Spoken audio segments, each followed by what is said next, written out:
তোমাদের কোনো ভয় নেই, তোমাদের কোনো পেরেশানি নেই, তোমাদের কোনো টেনশন নেই। তোমরাই বিজয়ী হবে, তোমাদেরই জয় হবে যদি তোমরা খাঁটি মুমিন হও। শর্ত হলো, যদি আমরা খাঁটি মুমিন হতে পারি তাহলে আল্লাহ আমাদেরকে বিজয়ের ঘোষণা দিছেন, সম্মানের ঘোষণা দিছেন, জয় লাভ করার ওয়াদা দিছেন। সুবহানাল্লাহ। আজকে তামাম পৃথিবী জুড়ে মুসলমান দুর্দিন চলছে। পৃথিবীতে মুসলমানের দুর্দিন। আজকে যেদিকে তাকায় ওদিকে মুসলমান নির্যাতিত, নিপীড়িত। ফিলিস্তিনের জমিনে মুসলমানের কান্নার আওয়াজ, কাশ্মীরের জমিনে মুসলমানের কান্নার আওয়াজ, আরাকানের জমিনে মুসলমানের কান্নার আওয়াজ শুধু নয়, রক্তের দাগ। ভারতের গুজরাটে মুসলমানের রক্তের দাগ এখনো মাটি থেকে মুছে যায় নাই। চীনের উইগরি নির্যাতন। আফ্রিকায়ও নতুন করে একটা ষড়যন্ত্র চলছে মুসলমানদের উপর। প্যারে হাজিরিন, আলজেরিয়ার সাথেও লাগানো হচ্ছে দ্বন্দ্ব। পৃথিবীর যে দেশটাই মুসলিম দেশ, এই দেশের উপরে বেদিন বেঈমানদের নজর পড়েছে, খারাপ নজর। এই অবস্থায় এই বিপদ থেকে আমাদের উদ্ধার হওয়ার পথ কি? কিভাবে আমরা আমাদের হারানো ঐতিহ্য ফিরে পাব? মুসলমানদের তো দুর্দিন থাকার কথা না। মুসলমান লাঞ্ছিত হওয়ার জাতি না, মুসলমান পরাজিত হওয়ার জাতি না। মুসলমানের ইতিহাস হলো বিজয়ের ইতিহাস, মুসলমানের ইতিহাস হলো সম্মানের ইতিহাস, মুসলমানের ইতিহাস হলো শৌর্য বীর্যের ইতিহাস। মুসলমান শাসন করেছে, কিন্তু আজ মুসলমান পরাজিত। কারণ কি? কারণ হলো মুসলমান তাদের সেই মহাশক্তি, যেই পাওয়ার ছিল, সেই শক্তির কথা মুসলমান ভুলে গেছে। ঠিক কিনা জোরে বলেন? আজকে অমুসলিমদের কাছে পাওয়ার আমরা দেখি কি 147। ওদের কাছে অস্ত্র আছে, পারমাণবিক বোমা আছে, বিভিন্ন ধরনের আধুনিক অস্ত্র রয়েছে বেদিন বেঈমানদের কাছে।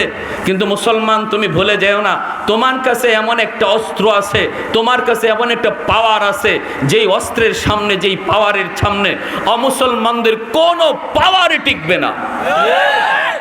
সেই পাওয়ারটার নাম হলো ঈমান। ঠিক কিনা জোরে বলে? এই পাওয়ারের নাম হলো ঈমান।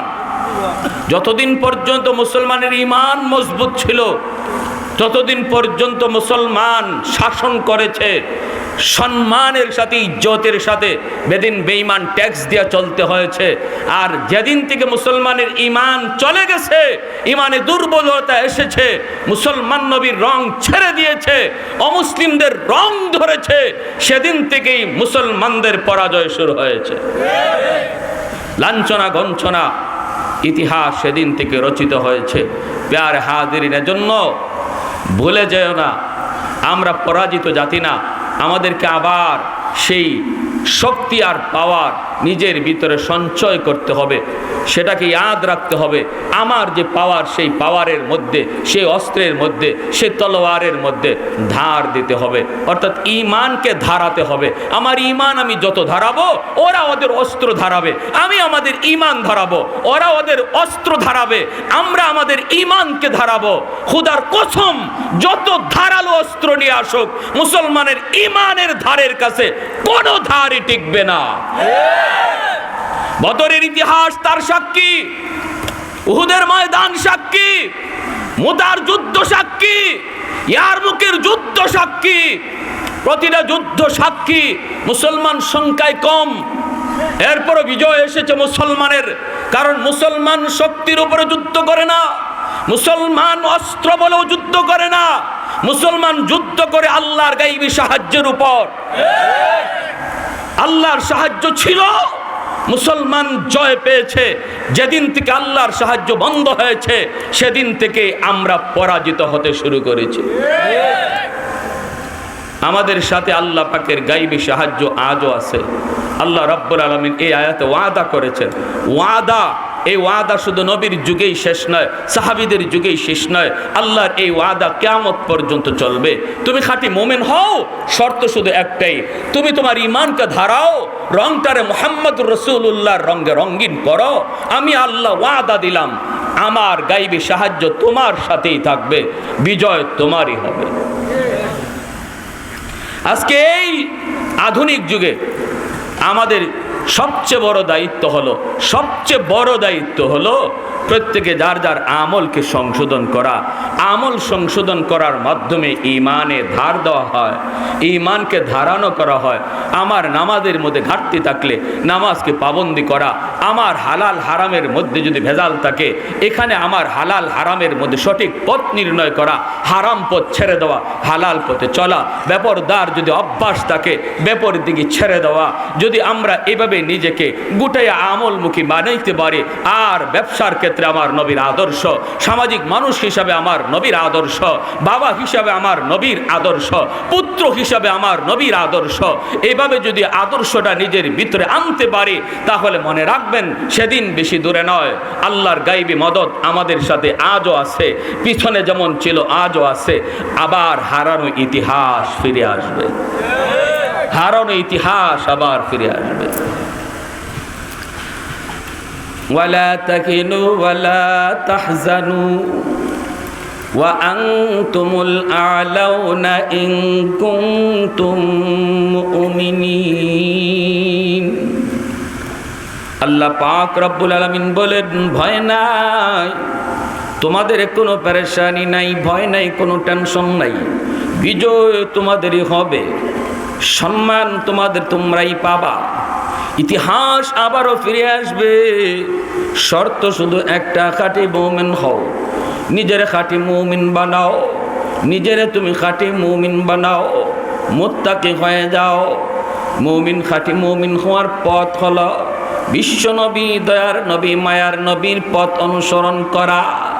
যেই পথে আল্লাহর নবী আল্লাহকে পাইলেন ওই পথ ধরে তুমি হাঁটুরে যুবক, এই পথ ধরে হাঁটলেই তোমার রং নবীর রঙে রঙিন, এই পথ ধরে হাঁটলেই আল্লাহ খুশি। নবী যেই পথে হাঁটছেন এই পথেই আল্লাহ খুশি। ওই পথ দিয়া তুমি নিজের হাঁটাও, এই রঙে রঙিন বানাও। ইহুদিদের রং ছেড়ে দাও, খ্রিস্টানের রং ছেড়ে দাও, অমুসলিমদের রং ছেড়ে দাও, মদিনাওয়ালার রং তুমি ধরো। আল্লাহ রাব্বুল আলামিন তখন তার গায়বী মদদ নবীকে যেভাবে দিছেন আজও দিবেন, ওয়াদা আসেনি না না? আল্লাহ আমাদের বন্ধু, আল্লাহু ওয়ালিয়্যুল্লাযীনা আমানু। আল্লাহ বলেন আমি ঈমানওয়ালাদের বন্ধু।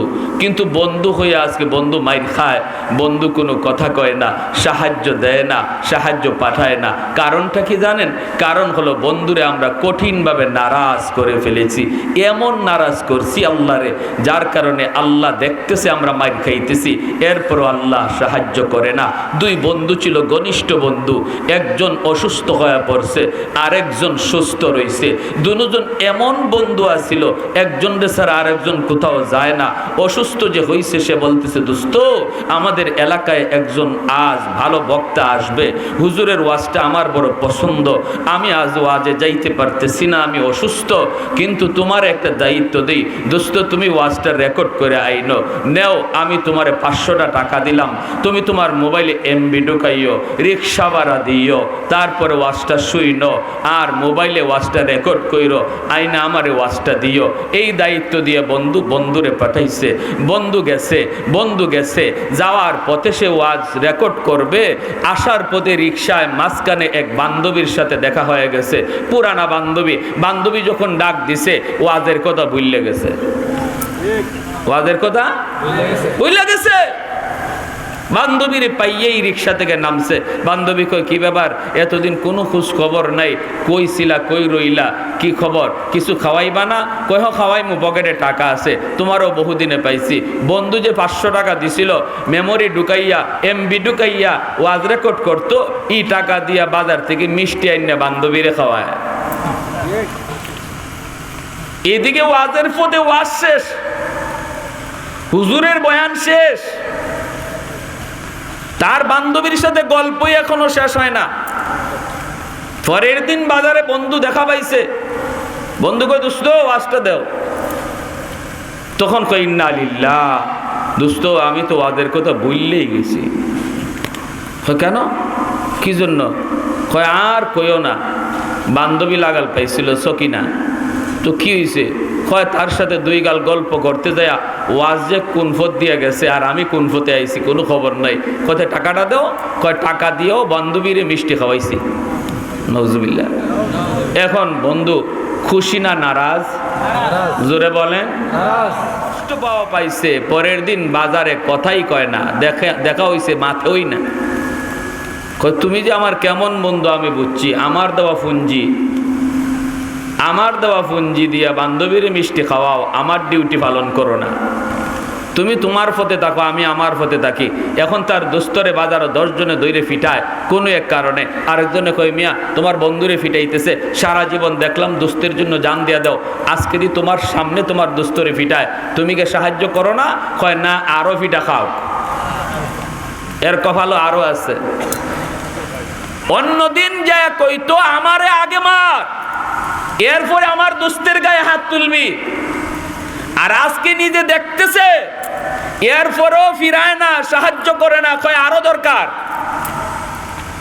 কারণ হলো একটাই, আল্লাহ রাব্বুল আলামিন বলে বান্দা পুঞ্জি দিছি আমি আল্লাহ তোরে, হাত আমার দেওয়া পুঞ্জি, চোখ আমার দেওয়া পুঞ্জি, পা আমার দেওয়া পুঞ্জি, বিবেক আমার দেওয়া পুঞ্জি, সুস্থতা আমার দেওয়া পুঞ্জি।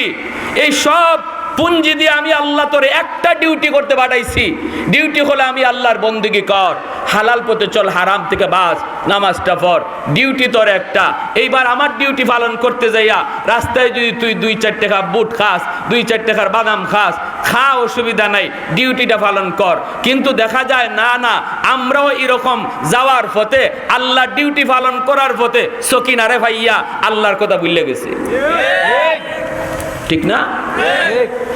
সকিনারে ভাইয়া আমরাও আল্লাহর কথা ভুলে গেছি।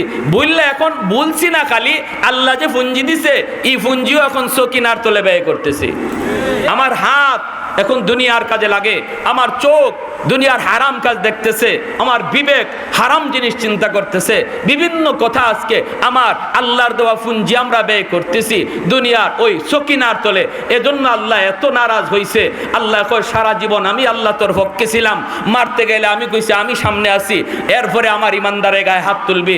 এখন আমার দেওয়া পুঞ্জি যখন তুই তোর সকিনার তলে ব্যয় করলি, আমার কথা ভুললে গেলি, এখন তোরে দুশ্মনে মারবে, আমি আল্লাহ ছায়া ছায়া দেখবো, আর সাহায্য আসবে না। এত নারাজ হইছে আল্লাহ। অতএব আমার আপনার এই মুহূর্তে ডিউটি হলো আল্লাহকে রাজি করা। জোরে বলেন ঠিক কিনা?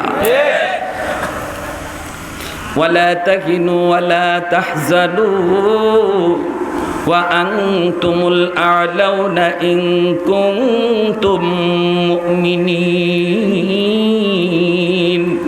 আল্লাহ পাক রব্বুল আলামিন বলে বান্দা কোনো ভয় নাই, কোনো চিন্তা নাই, কোনো পেরেশানি নাই, বিজয় তোমারই হবে যদি তুমি খাঁটি মুমিন হও, নবীর রঙে রঙিন হও, সমস্ত রং তুমি ছেড়ে দাও, চুলের কাটিংটা নবীর মতো মানাউরে যুবক, চিন্তা চেতনার ভিতরে তুমি মার্জিত, শুদ্ধ চিন্তা হালাল চিন্তা মাথায় ঢুকাও, খারাপ চিন্তাগুলি মাথা থেকে বের করো। হাতটা ব্যবহার করার আগে চিন্তা করো কই ব্যবহার করি, পাটা চালানোর আগে একটু চিন্তা করো পা আমি কোন দিকে নিয়ে যাচ্ছি, এই পা দিয়ে আমি গান শুনতে যাচ্ছি নাকি ওয়াজ মাহফিলে যাচ্ছি। এই রকম চিন্তা করে করে মালিকের সবগুলি পুঁজি তুমি ঠিক কাজে ব্যয় করো। রব্বুল আলামিন বলে বান্দা যতটা অঙ্গ তোমার রয়েছে ব্যবহার করার আগে আমি আল্লাহ খুশি কিনা একটু খেয়াল করো। এইভাবে যদি আমার পুঁজি তুমি ব্যয় করো, আমার ওয়াদা দুশ্মন যত বড় পাওয়ারফুল হোক না কেন, দুশ্মন রাসায়নিক বোমার মালিক হোক, পারমাণবিক বোমার মালিক হোক না কেন, বিজয় আমি আল্লাহ তোমাকেই দিব। জোরে কোন সুবহানাল্লাহ। সিদ্দিক আকবরের জমানা খলিফাতুল মুসলিমিন আবু বকর সিদ্দিক রাদিয়াল্লাহু তাআলা আনহুর জমানার কথা বলতেছি রে আল্লাহর গোলাম, একটু মনোযোগ দিয়ে কথাগুলি শোনো। সিদ্দিক আকবরের কাছে রোম সম্রাট চিঠি পাঠাইলো সন্ধি করার জন্য। সন্ধি করার জন্য সিদ্দিক আকবর তিনি 100 জন সাহাবী পাঠালেন, মুজাহিদ পাঠালেন রোম সম্রাটের কাছে। তখনকার সময়ে বিশ্বের পরাশক্তি ছিল রোম আর পারস্য। রোম সম্রাট হেরাক্লিয়াসের কাছে সিদ্দিক আকবর তিনি 100 জন মুজাহিদ পাঠালেন সন্ধির জন্য। এর ভিতরে আমির বানায় দিলেন হযরত খালিদ বিন ওয়ালিদ রাদিয়াল্লাহু তাআলা আনহু, যার উপাধি হলো সাইফুল্লাহ, আল্লাহর তলোয়ার। 100 জন সাথে নিয়ে খালিদ বিন ওয়ালিদ রাদিয়াল্লাহু তাআলা আনহু রোম দেশে রওনা দিলেন। সামনের দিকে যাইতেছেন, যাইতে যাইতে যখন রোম প্রাসাদের কাছে চলে গেলেন, যায় দেখেন ভাইয়েরা বন্ধুরা, প্রাসাদে যাওয়ার আগেই যেই দরবার, যেই রাস্তা, যেই বিশ্ব রোড, এই মহাসড়কের চতুর্দিকে দুদিক দিয়ে 1,500 3,000 শুধু নয় 3 লক্ষ সৈন্য তারা দাঁড় করায় রাখছে। 1.5 লক্ষ 3 লক্ষ সৈন্য দুই দিকে দাঁড় করে রাখলো রোম সম্রাট। আর প্রতিটা সৈন্যের হাতে ছিল তলোয়ার। তলোয়ারটা উঁচু করে রাখছে চিকচিক করে। এই তলোয়ার একটার সাথে এইভাবে ক্রস করে রাখছে। মাঝখান দিয়ে মুজাহিদগণ যেতে হবে। খালিদ বিন ওয়ালিদ রাদিয়াল্লাহু তাআলা আনহু সাথীদের নিয়ে আসা মাত্রই দেখতে পেলেন নমুনা ভালো না, আনছে দাওয়াত দিয়ে সন্ধি করার জন্য, কিন্তু নমুনা বেশি ভালো না। ফুলের সংবর্ধনা মানুষে দেয়, রোম সম্রাট তলোয়ার সাজায় রাখলো সংবর্ধনা জানানোর জন্য। খালিদ বিন ওয়ালিদ রাদিয়াল্লাহু তাআলা আনহু সঙ্গী সাথে নিয়ে তিনি এই তলোয়ারের নিচ দিয়ে হাঁটতে লাগলেন। বিন্দু পরিমাণ তার অন্তরে ভয় নেই। মুসলমান ভয় পাবে কেন? কারণ মুসলমান শুধুমাত্র কেবলমাত্র ভয় করে কারে? আওয়াজ আসতে কেন জোরে বলেন? এ যুবক, খালিদ বিন ওয়ালিদ রাদিয়াল্লাহু তাআলা আনহু তলোয়ারের নিচ দিয়ে বীর বাহাদুরের মতো আগাইতে লাগলেন। একটু তার ভয় নাই। সামনের দিকে আগায় দেখেন একটা গেটটা নিচু করে বানায় রাখছে।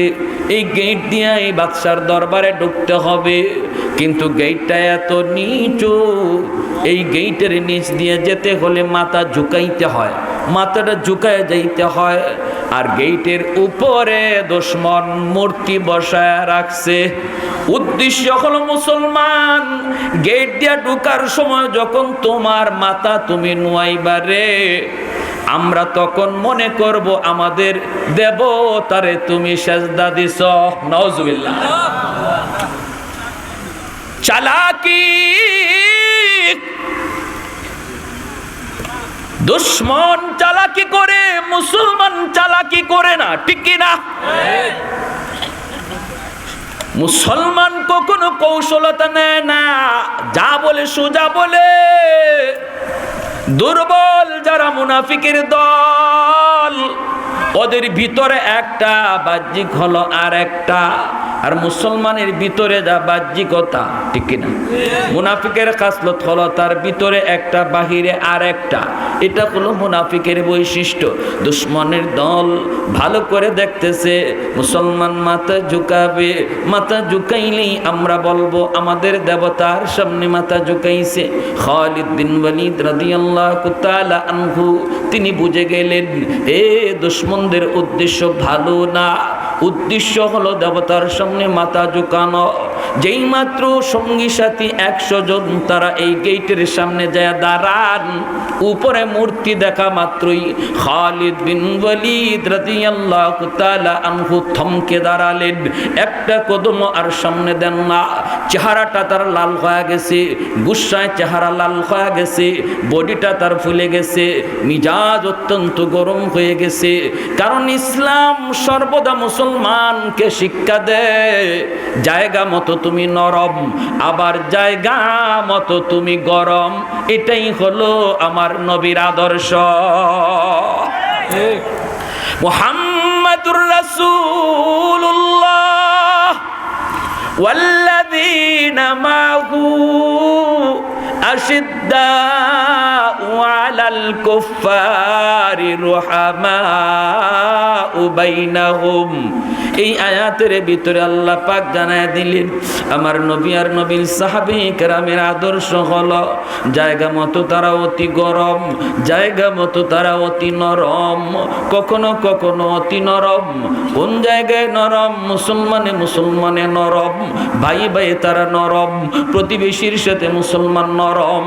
কিন্তু যখন হক বাতিলের দ্বন্দ্ব লেগে যায়, কুফর আর ইমানের ভিতরে টক্কর বেজে যায়, আস্তিক আর নাস্তিকের ভিতরে যখন দ্বন্দ্ব লেগে যায়, উলামায়ে কেরামের সাথে যখন নাস্তিকদের দ্বন্দ্ব বেজে যায়, তখন মুসলমান আর নরম থাকে না, আগুনের মতো গরম হয়ে যায়।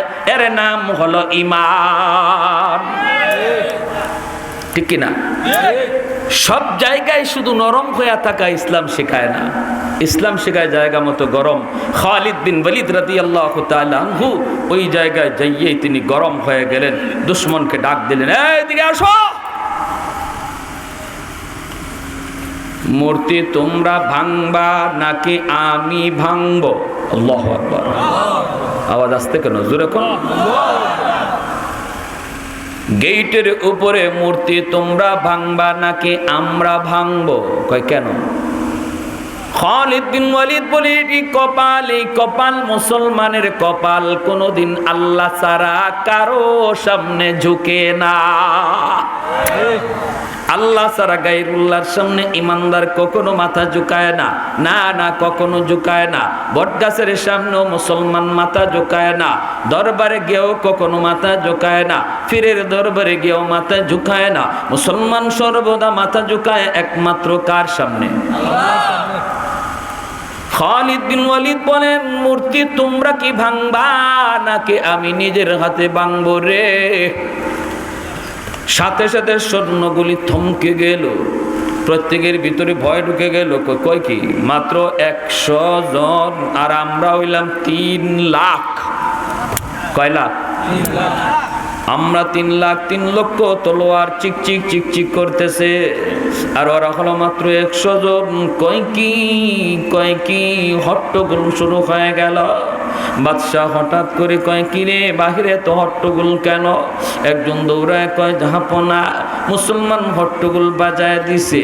কেমনে বাজায় দিছে? কয় গেট দিয়ে ঢুকবে না। কেন ঢুকবে না? কয় গেট নিচা হইলে অসুবিধা কি?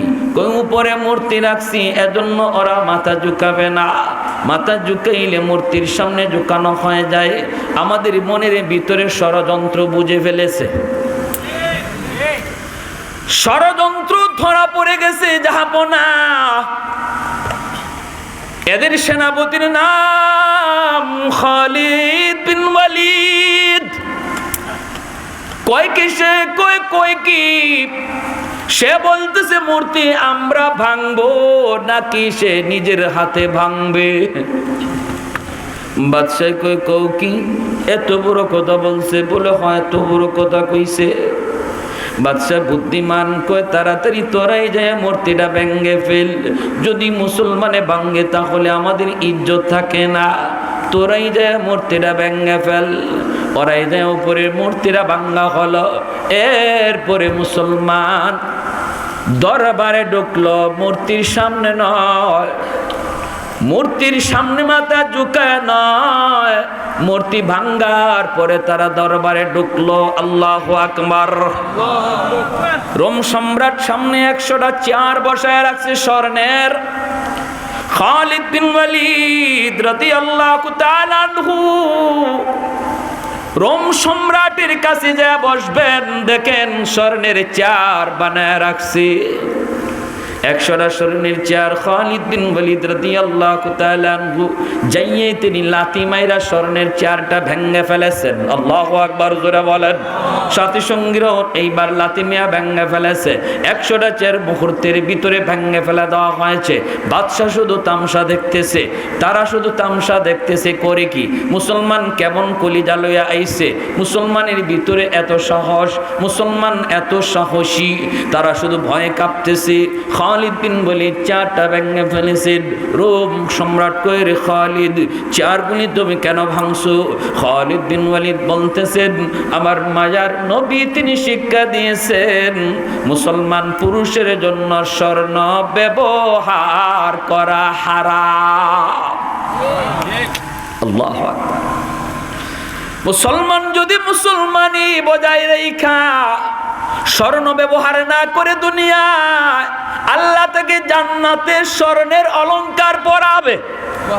দুনিয়াতে যেই পুরুষ অলংকার স্বর্ণের আংটি পরবে, স্বর্ণের চেইন পরবে রে যুবক, ভালো করে মনে রাখো, জান্নাতে তুমি স্বর্ণের আংটি পাবা না, জান্নাতি অলংকার আল্লাহ তোমাকে দিবে না, তোমার কপালে জান্নাতি কোনো অলংকার আসবে না। দুনিয়াতে যারা এই অলংকার থেকে মুক্ত ছিল আল্লাহ তাদেরকে জান্নাতে অলংকার পড়াবে। ভাইরা বন্ধুরা, খালিদ বিন ওয়ালিদ রাদিয়াল্লাহু তাআলা আনহু বলেন, স্বর্ণ পরা আমাদের জন্য হারাম, স্বর্ণ ব্যবহার করা হারাম।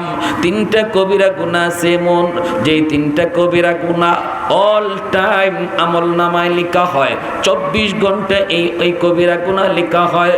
এক নাম্বার হলো স্বর্ণের কোনো বস্তু পরা, স্বর্ণের কোনো আংটি, স্বর্ণের কোনো চেইন যদি কোনো পুরুষ পড়ে, ঘুমায় থাকলেও তার আমল নামায় কবিরা গুনাহ, খাইতে বসলেও তার আমল নামায় কবিরা গুনাহ, সর্বহালতে তার আমল নামায় কবিরা গুনাহ জারি হয়ে যায় যদি স্বর্ণের কোনো অলংকার পড়ে, স্বর্ণের কোনো বস্তু তার গায়ে পড়া থাকে। 2 নম্বর হলো যদি কোনো পুরুষ দাড়ি কাটে অথবা দাড়ি কেউ কাটে, এক মুষ্টির কম যদি কেউ দাড়ি কাটে, দাড়ি সাটে রে যুবক, দাইমি কবিরা গুনাহ আমল নামায় লেখা হয়। খাইতে বসলেও তার আমল নামায় কবিরা গুনাহ লেখা, ঘুমাইতেছে তবুও তার আমল নামায় কবিরা গুনাহ লেখা, দাড়ি কাটার গুনাহ, দাড়ি সাটার গুনাহ তার লেখা থাকে, নামাজ পড়তেছে যুবক এরপরও তার দাড়ি কাটার গুনাহ লেখা থাকে। 3 নম্বর আরেকটা দাইমি কবিরা গুনাহ হলো টাকনুর নিচে কাপড় পরা, প্যান্ট পরা, টাকনুর নিচে কোনো পুরুষ যদি কাপড় পরে, এই কাপড় পরা অবস্থায় তার আমল নামায় দাইমি কবিরা গুনাহ লেখা হয়। যতক্ষণ কাপড় পরা আছে ততক্ষণ কবিরা গুনাহ লেখা আছে। এজন্য বলি যুবক, না না না, যত গুনাহ আছে সমস্ত গুনাহ দাইমি নয় রে।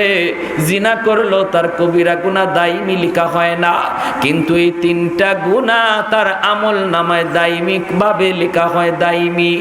হযরত খালিদ বিন ওয়ালিদ রাদিয়াল্লাহু তাআলা আনহু তখন বলেন, স্বর্ণ ব্যবহার হারাম, এজন্য লাথি মেরে ভেঙে ফেলেছি। সাথে সাথে তাদেরকে অন্য 100টা চেয়ার দেওয়া হলো, চেয়ারের ভিতরে বসলেন।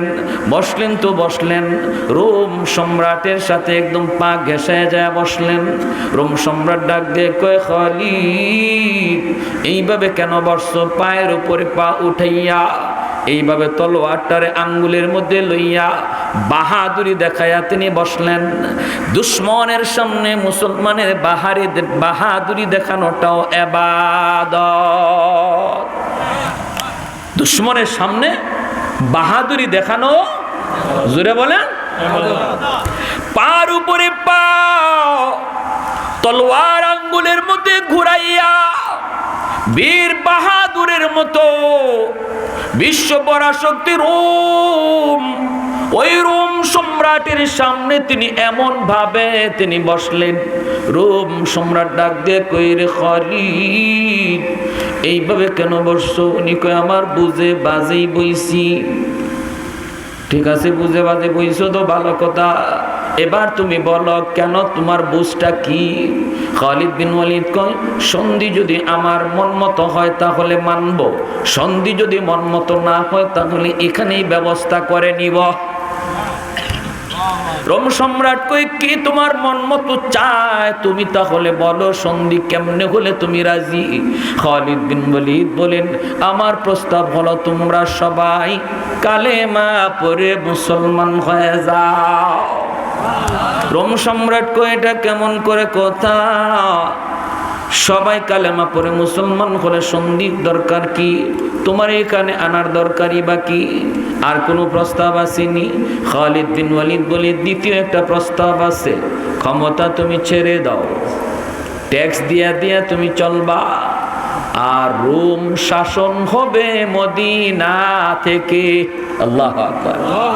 খলিফাতুল মুসলিমিন আমিরুল মুমিনিন আবু বকর সিদ্দিক রাদিয়াল্লাহু তাআলা আনহুর শাসনে রোম চলবে রে, আর তোমরা ট্যাক্স দিয়ে দিয়ে চলবা। এই কথা বলতে রোম সম্রাট কয়, এটাও তো সম্ভব না, এটা কেমনে হয়, এটাও সম্ভব না, একটু হুশে ঘুষে কথা কও। বাহিরে কিন্তু 3 লক্ষ সৈন্য তলোয়ার দেখে আসছনি। এই কথা বলতে খালিদ বিন ওয়ালিদ তিনি সাথে সাথে তলোয়ারটা রোম সম্রাটের ঘাড়ে ধরলেন। ঘাটটার মধ্যে ধরে তিনি বলতেছেন, সম্রাট চোখ লড়াইবা না, গর্দনাও লড়াইবাই না, খালি ইশারা দিবায় তলোয়ার দিয়া তোমার কল্লা সাথে সাথে আলো। তলোয়ার ধরছেন এখানে দইরা বলতেছেন, আমাদেরকে সসম্মানে বের হওয়ার সুযোগ করে দাও। সৈন্যগুলিরে বলো যার যার হাত থেকে তলোয়ার যেন ফালাইয়া দেয়। রোম সম্রাট কাঁপতেছে ডরে, কারণ বুঝে তো এটা মুসলমান, যা কয় তা করে। ঠিক কিনা জোরে কর, এটা মুসলমান, যা কয় তা করে। এমনি সম্রাট কয় যার যার অস্ত্র ফালাইয়া দাও। অস্ত্র ফালাইয়া দেওয়া হলো। খালিদ বিন ওয়ালিদ সঙ্গীদেরকে নিয়ে সসম্মানে ঘোড়ার পিঠে সওয়ার হইয়া তিনি আবার মদিনায় ফিরে আসলেন। জোরে কর সুবহানাল্লাহ। রোম সম্রাট নিজেকে অত্যন্ত বেইজ্জত মনে করল। পরের বৎসরই চিঠি লিখল মদিনার খলিফা আবু বকর, তোমার মুজাহিদ, তোমার সৈনিক খালিদ আমাকে বড় অপমান করে চলে গেছে, আমি এর প্রতিশোধ নেব। 1 লক্ষ নয়, কয় লক্ষ লইয়া আইতেছে ঠিক নাই, 1 লক্ষ সৈন্য লইয়া মদিনায় হামলা করব, পারলে তুমি ঠেকাইও, পারলে তুমি ঠেকাইও। এই চিঠি খলিফাতুল মুসলিমিন আবু বকর সিদ্দিক রাদিয়াল্লাহু তাআলা আনহুর কাছে চিঠি পাঠাইলো।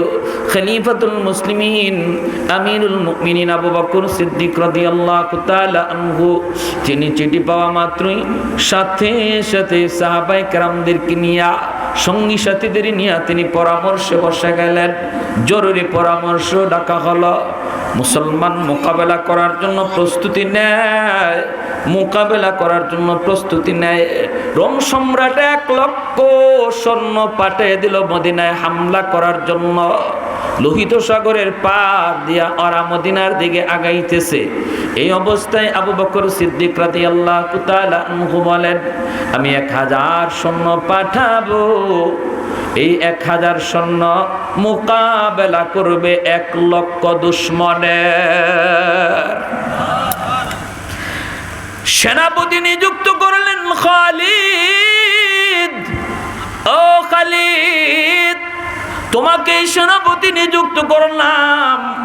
খালিদ বিন ওয়ালিদ রাদিয়াল্লাহু তাআলা আনহু সেনাপতি নিযুক্ত হইয়া তিনি রওনা দিয়া দিলেন মদিনা থেকে। রে যুবক, দুশমন হলো 1 লক্ষ, মুসলমান মাত্র 1000। রওনা দিয়ে দিলেন। আবু বকর সিদ্দিক রাদিয়াল্লাহু তাআলা আনহু দোয়া করে পাঠিয়ে দিলেন।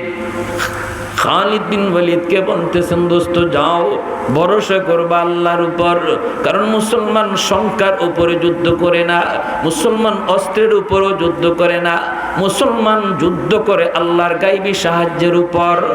এই বইলা দোয়া করে তিনি পাঠায় দিলেন। তিনি আসলেন আর বললেন, লোহিত সাগরের পার দিয়ে যাও, দুশমন ওই দিক দিকে আসতেছে, যেখানেই দেখা হবে সেখানেই প্রতিহত করবা। খালিদ বিন ওয়ালিদ তিনি বের হয়ে গেলেন সৈন্য সামন্ত লইয়া। দুশমন সামনের দিকে আগাইতেছে আর এই দিক থেকে মুসলমান যাইতেছে। ওরা হলো 1 লক্ষ, মুসলমান হলো মাত্র 1000। এরপরও 1000 সাহাবায়ে কেরামের পাগড়ি আর নবীর সুন্নতি লেবাস দেখা মাত্র দুশমনের কলিজায় ভয় ঢুকে গেল। নবীর সুন্নতির ভিতরে, নবীর সুন্নতির ভিতরে, নবীর রঙের ভিতরে দুশমনের কলিজায় ভয় লাগে। ঠিক কিনা জোরে বলেন? এজন্যই দুশমন মুসলমানের রং চেঞ্জ করতে চায়। কয় মুসলমানের দাড়ি ফালাও, মুসলমানের টুপি সরাও, মুসলমান টাই পরো, মুসলমান প্যান্ট পরো, মুসলমান আমাদের মতো তোমরা শার্ট পরো, মুসলমান আমাদের সুরতে চলো, যেন তোমাদেরকে দেখলে মনে হয় তোমরা আমাদের মতো। মুসলমান নবীর রং তোমরা ছেড়ে দাও, কারণ নবীর রংটারে দুশমন বড় ভয় পায়, দুশমন বড় ভয় পায়। রং যদি ছেড়ে দেয় তাহলে ওদের ভয় অন্তর থেকে সরে যায়। এই হলো দুশমনদের ষড়যন্ত্র। এই ষড়যন্ত্রে জালে আমরা আবদ্ধ হয়ে পড়েছি। আজকে মুসলমানের দিকে তাকাইলে বোঝা যায় না নবীর উম্মত না অন্য উম্মত, বোঝা যায় না কোন জাতি। এটা বেদিন বেঈমানদের ষড়যন্ত্র, ঠিক কিনা? দুশমন ভয় পেয়ে গেছে, ওইদিকে দুশমন আর এইদিকে মুসলমান। এই অবস্থায় চলছে চলছে, যুদ্ধ শুরু হবে, কিন্তু প্রস্তুতি নিতেছে। ওরাও থেমে গেছে, এরাও থেমে গেছে, থেমে গেছে। ওই অবস্থায় রাত কাটাইতেছেন খালিদ বিন ওয়ালিদ রাদিয়াল্লাহু তাআলা আনহু। এই রাত্রে তাবুতে স্বপ্ন যুগে মায়ার নবীরে দেখছেন। সুবহানাল্লাহ। ফজরের নামাজ পর খালিদ বিন ওয়ালিদ ডাক দেয়া কই, মুসলমান, স্বপ্ন যুগে আমি দয়ার নবী মায়ার নবীরে দেখছি। নবী আমাকে বলতেছেন, খালিদ ভয় পেও না, ভয় পেও না, ওরা কিন্তু ময়দানে 1 লক্ষ আসবে না, তোমরা 1000, এজন্য ওরা ময়দানে আসবে মাত্র 40,000, 60,000 তাবুতে থাকবে, ভয় পেও না। আর আমি আল্লাহর পক্ষ থেকে সুসংবাদ জানাই রে খালিদ, এই যুদ্ধে তোমরা সংখ্যায় কম হলেও আল্লাহ তোমাদেরকেই বিজয় দান করবে। স্বপ্নের বিবরণ তিনি ফজরের নামাজের পর সঙ্গী সাথীকে শোনায় দিলেন, আমার নবীর কথা শোনায় দিলেন। সবার মনের ভিতরে একটা আশা জাগলো। নবী ভবিষ্যৎবাণী করেছেন, নবী স্বপ্ন যুগে জানাইছেন সুসংবাদ। তারা এই রকম যুদ্ধের প্রস্তুতি নিতে লাগলেন। সারিবদ্ধ করে তিনি দাঁড় করালেন, এক সারি আগে এক সারি পিছনে, সারিবদ্ধ করে দাঁড় করালেন। যুদ্ধে যাবার টাইম কাছায় গেছে, কাছায় গেছে। ওই অবস্থায় পিছন দিক থেকে তাকায় দেখা যায় মদিনা শরীফ থেকে একজন মানুষ ঘোড়ার পিঠে সওয়ার হইয়া ডাকতেছে আর বলতেছে, খালিদ সামনে যেও না, আমি মদিনা থেকে জরুরি খবর নিয়ে এসেছি। আমার কাছে খলিফাতুল মুসলিমিনের পক্ষ থেকে একটা চিঠি, এই চিঠিটা না পইরা তোমরা যুদ্ধে যেও না, যেও না। আমার কাছে একটা জরুরি চিঠি, চিঠি না পইরা যাও না। আওয়াজটা দেওয়া মাত্রই সেনাপতি খালিদ বিন ওয়ালিদ রাদিয়াল্লাহু তাআলা আনহু তিনি থেমে গেলেন। আল্লাহর গোলাম অপেক্ষায় রইলেন মদিনার কাসিদ কি চিঠি দেয়। চিঠিটা দেওয়া মাত্রই চিঠিটা হাতে নিলেন।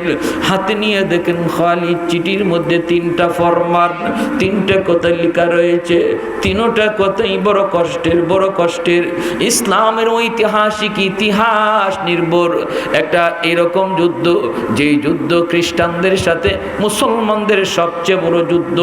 যুদ্ধের নাম হলো ইয়ারমুকের যুদ্ধ। এত বড় যুদ্ধ মুসলমানদের খ্রিস্টানদের সাথে ইতিহাসে এর আগে কখনো হয় নাই। ভাইরা বন্ধুরা, চিঠিটা হাতে নিলেন।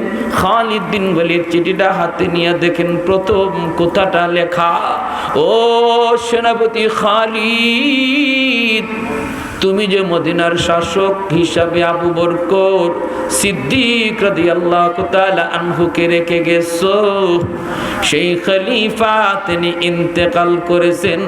এখন থেকে মদিনার খলিফা হযরত ওমর ফারুক রাদিয়াল্লাহু তাআলা আনহু।